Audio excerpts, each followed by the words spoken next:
ये कहना गलत है कि तुम सब पर नजर नहीं, ये कहना गलत है कि तुम पर नजर नहीं। हम मशरूफ जरूर हैं लेकिन बेखबर नहीं। और ये जो ओल्ड पेंशन स्कीम जो है ये भी भारतीय जनता पार्टी के समय बंद हुई थी। सेंटर में माननीय उसमें के प्रधानमंत्री अटल बिहारी वाजपेयी जी उनकी सब सम्मान करते हैं, पर उस समय बंद हुई थी। फिर विधायकों की और मेंबर पार्लियामेंट जो एमपी है उनकी पेंशन बंद कराओ ताकि वो लोग भी सेटिस्फाई हो जाए, ठीक है सबकी पेंशन बंद हो गई, तो इसको भी यहाँ पर रेजोल्यूशन डालो कि सबकी बंद कर दो। तो जनता आपसे सवाल पूछेगी कि भाई आप जब सत्ता में आए, आपको इसलिए दिया वोट हमने कि ये आपने वायदे की थे, वायदे पूरे नहीं। ये तब तो 70 रुपए की तेल की बोतल मिलती थी, कड़वे तेल की। अब तो आपने इसको 235 है 220 रुपए पहुंचा दिया। डीजल पेट्रोल कितना में मिल रहा था? आपकी सरकारों ने तो 100 से पार पहुंचा दिया। जो कि 2021-22 का जो बजट था उसमें जो ग्रोथ थी वो जीडीपी वो -5.2% थी, जबकि खुशी की बात है कि इस बार आंकड़ों में दिखाया जा रहा है कि 8.3% जो है वो हम जो है ग्रोथ होगी।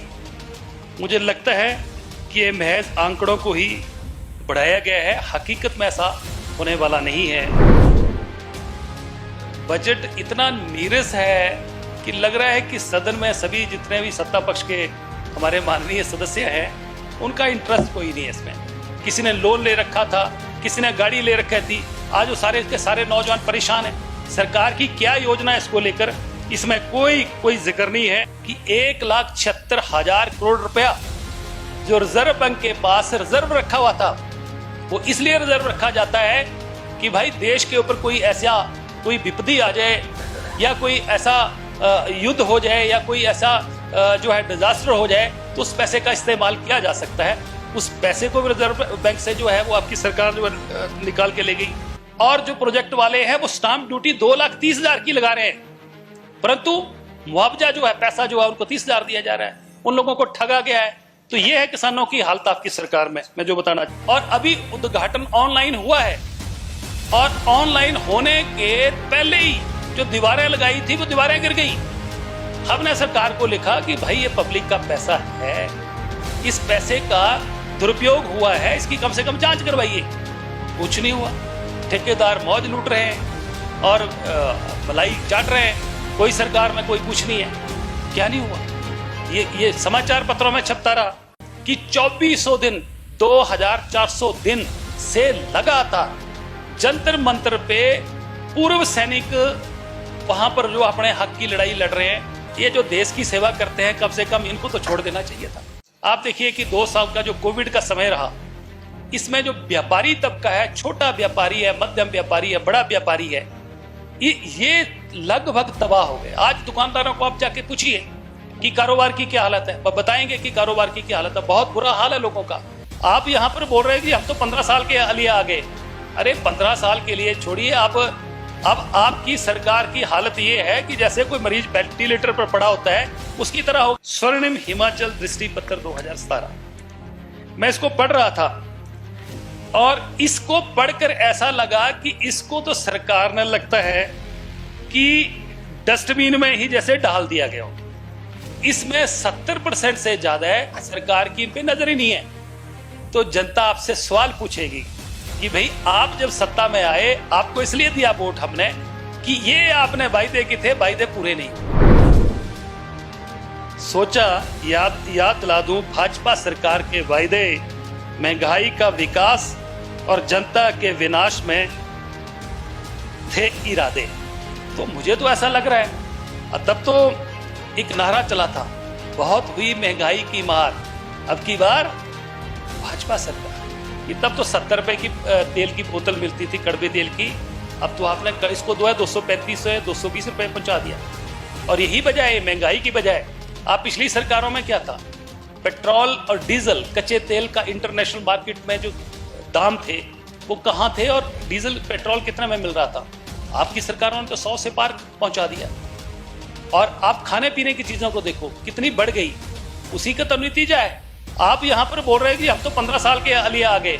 अरे 15 साल के लिए छोड़िए, अब आपकी सरकार की हालत ये है कि जैसे कोई मरीज वेंटिलेटर पर पड़ा होता है उसकी तरह हो गया है। जो किसमें दिखाया गया है कि 51,365 करोड़ रुपए का ये बजट पेश किया गया है और इस बजट में ये भी दिखाया गया है कि 2021-22 में जो रसीट हुआ है वो 37,312 करोड़ रुपए है और व्यय जो है वो 37,034 करोड़ है।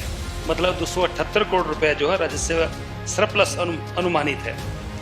जबकि इस वर्ष जो बजट पेश किया गया है उसमें जो रसीट दिखा रहे हैं वो 36,375 करोड़ रुपए का है, यानी कि 2021-22 के मुकाबले 1,000 करोड़ रुपए कम दिखाया जा रहा है रसीट में। जबकि व्यय है 40,278 करोड़ रुपए का, जिसमें कि 3,903 करोड़ रुपए का जो है वो घाटा शो हो रहा है। जो कि 2021-22 का जो बजट था उसमें जो ग्रोथ थी वो जीडीपी वो -5.2% थी। जबकि खुशी की बात है कि इस बार आंकड़ों में दिखाया जा रहा है कि 8.3% जो है वो हम जो है ग्रोथ होगी। मुझे लगता है कि ये महज आंकड़ों को ही बढ़ाया गया है, हकीकत में ऐसा होने वाला नहीं है। बजट इतना नीरस है कि लग रहा है कि सदन में सभी जितने भी सत्ता पक्ष के हमारे माननीय सदस्य हैं उनका इंटरेस्ट कोई नहीं है इसमें। और काफ़ी चर्चा हुई है। मैं तो ये कहना चाहूँगा, ये कहना गलत है कि तुम सब पर नज़र नहीं, ये कहना गलत है कि तुम पर नज़र नहीं, हम मशरूफ जरूर हैं लेकिन बेखबर नहीं।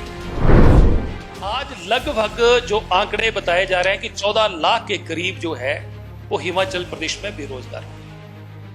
आपने इस बजट में भी ये कहा है कि हम 30,000 रोजगार देंगे। पिछले बजट बुक में भी था 30,000 रोजगार देंगे, पर जमीन पे कितने दिए वो तो आप बजट के जब जवाब आएगा उसमें पता लगा कि वाकई कितने रोजगार दिए। हकीकत में कुछ नहीं हो रहा है। और दूसरी बात कि ये जो कोविड के दौरान हजारों नहीं लाखों लोग बेरोजगार हो गए। प्राइवेट सेक्टर में काम कर रहे थे, आईटी सेक्टर में काम कर रहे थे, इंडस्ट्रीज में काम कर रहे थे, वो बच्चे जो घर चले गए। सरकार ने उनका कोई आंकड़ा उनके पास है? सरकार ने उसकी कोई जो है कोई ऐसी उनके पास कोई रिकॉर्ड है कि कितने बच्चे जो है बेरोजगार हो गए? किसी ने लोन ले रखा था, किसी ने गाड़ी ले रखी थी, आज वो सारे के सारे नौजवान परेशान हैं। सरकार की क्या योजना है इसको लेकर? इसमें कोई जिक्र नहीं है। नोटबंदी आपकी सरकार ने करी। आप ये बताइए कि देश की अर्थव्यवस्था आज तबाह होगी, बहुत बुरा हाल है।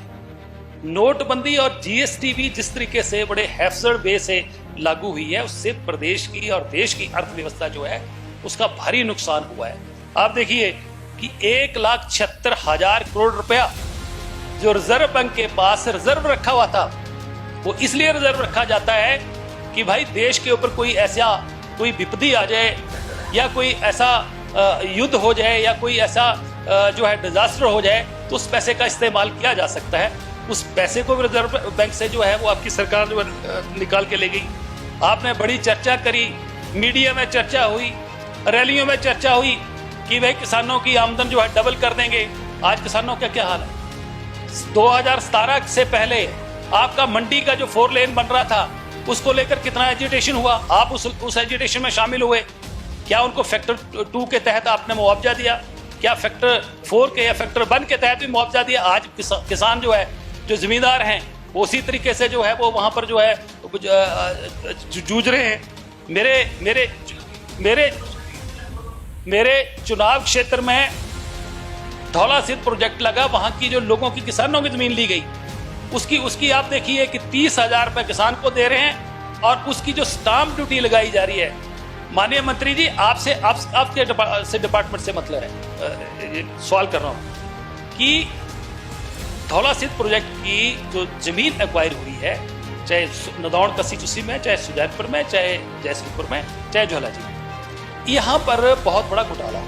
क्या घोटाला हुआ है कि किसान से जबरन जमीनें खरीदी गई, उनको 30,000 रुपया दिया गया। सर्कल रेट जो आपका है वो 2,30,000 है और जो प्रोजेक्ट वाले हैं वो स्टाम्प ड्यूटी 2,30,000 की लगा रहे हैं, परंतु मुआवजा जो है, पैसा जो है उनको 30,000 दिया जा रहा है। उन लोगों को ठगा गया है। तो ये है किसानों की हालत आपकी सरकार में। मैं जो बताना चाह रहा हूँ, सेंचुरी की भी बात हुई है, गौ माता का पूजा करते हैं, सम्मान करते हैं, परंतु अभी भी सड़कों पर हजारों की तादाद में पशु जो हैं वो घूम रहे हैं। हमारे मेरे चुनाव क्षेत्र में एक गौशाला जो अब बनाई गई और अभी उद्घाटन ऑनलाइन हुआ है, और ऑनलाइन होने के पहले ही जो दीवारें लगाई थी वो दीवारें गिर गई।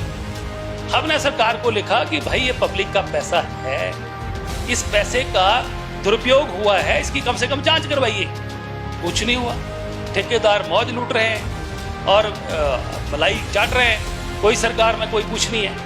क्या नहीं हुआ, ये समाचार पत्रों में छपता है। शनिवार को सुजानपुर में हमारे जो है वहां एक सैनिक सम्मेलन हुआ और उसमें 15 के करीब आर्मी के ऑफिसर वहां पर आए, और मैं बड़ा हैरान हुआ कि जिस तरीके से आर्मी ऑफिसर्स ने वहां अपनी बात रखी कि 2400 दिन 2400 दिन से लगातार जंतर मंतर पे पूर्व सैनिक वहां पर जो अपने हक की लड़ाई लड़ रहे हैं, हालांकि मीडिया भी बैन कर दिया, उनकी कोई बात बाहर नहीं आती है। 2400 दिनों से वो धरने पर बैठे।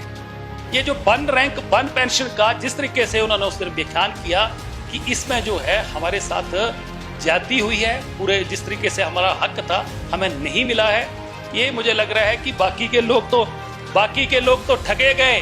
कोई 15 लाख के नाम पर ठगे गए, कोई 2 करोड़ नौकरियों के नाम पर ठगे गए, पर ये जो देश की सेवा करते हैं कम से कम इनको तो छोड़ देना चाहिए। देश का लगभग 2.5 लाख कर्मचारी आज सड़कों पर है, वो ओल्ड पेंशन स्कीम की लड़ाई लड़ रहा है। और ये जो ओल्ड पेंशन स्कीम जो है ये भी भारतीय जनता पार्टी के समय बंद हुई थी। सेंटर में माननीय उसमें के प्रधानमंत्री अटल बिहारी वाजपेयी जी, उनकी सब सम्मान करते हैं, पर उस समय बंद हुई थी। और हिमाचल प्रदेश में भी भारतीय जनता पार्टी की सरकार थी। अब मैं कहना चाह रहा हूं, इसको सुनिए, सरकार पेंशन देना चाह रही है, नहीं देना चाह रही है, सरकार का काम। परंतु जो बाहर चर्चा है, बाहर ये चर्चा है कि विधानसभा के अंदर जब कोई आदमी इलेक्ट होता है, वो चाहे 1 महीना रहे, चाहे 2 महीने रहे, चाहे 6 महीने रहे, चाहे 1 साल रहे, चाहे 5 साल लगाए, उसको पेंशन दी जाती है। तो मैं निवेदन करना चाह रहा हूं कि भाई या तो उनको भी पेंशन दो, नहीं तो हम सब लोगों के ऊपर प्रश्न खड़े हो रहे हैं। फिर विधायकों की और मेंबर पार्लियामेंट जो MP है उनकी भी पेंशन बंद कराओ, ताकि वो लोग भी सेटिस्फाई हो जाए, ठीक है सबकी पेंशन बंद हो गई, तो इसको भी यहाँ पर रेजोल्यूशन डालो कि सबकी बंद कर। देखिए कि 2 साल का जो कोविड का समय रहा, इसमें जो व्यापारी तबका है, छोटा व्यापारी है, मध्यम व्यापारी है, बड़ा व्यापारी है, ये लगभग तबाह हो गए। आज दुकानदारों को आप जाके पूछिए कि कारोबार की क्या हालत है, बताएंगे कि कारोबार की क्या हालत है, बहुत बुरा हाल है लोगों का। सरकार को उनके लिए कोई ना कोई इंसेंटिव जो है वो दिया जाना चाहिए, कोई योजना बनानी चाहिए। अगर व्यापार नहीं चलेगा, इंडस्ट्री नहीं चलेगी, तो ना लोगों को रोजगार मिलेंगे, ना सरकार को टैक्स आएगा। ये चिंता का विषय है, तो इस पे सरकार का कोई नजर नहीं है।